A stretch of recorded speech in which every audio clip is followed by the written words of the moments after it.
ভাই অনেক ঠান্ডা লাগতেছে রে। হ্যাঁ রে ভাই।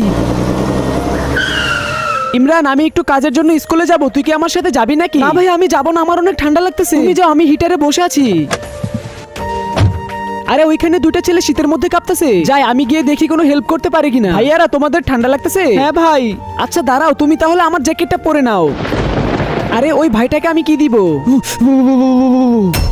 ভাইয়া তাড়াতাড়ি তোমার শীতের জামাটা খুলে দাও। আরে কেন খুলবো, অনেক ঠান্ডা লাগতেছে। আরে খুলে দাও না একটু। আচ্ছা খুলতেছি, এটা ধর আগে।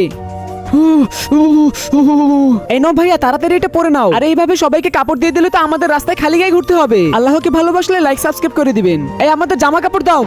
আমরা গাড়ির মধ্যে হিটার অন করে বসেছিলাম, তাও তো আমাদের কত ঠান্ডা লাগছিল। তাহলে বাবা এই গরিব ছেলেদের দিকে তাকিয়ে চিন্তা করো, ওরা তো সারাদিন রাস্তায় থাকে, তাহলে ওদের কত ঠান্ডা লাগে। আরে ভাই তুই একদম ঠিক বলেছিস, আমরা তো বাসায় গিয়ে অন্য গরমের কাপড়ও পরতে পারবো, কিন্তু এই গরিব ছেলেদেরকে তো কেউই গরম কাপড় দিবে না। এই নাও ভাইয়া, তোমরা এই কাপড়গুলো পরে নাও। গাইস, ভিডিওতে লাইক করে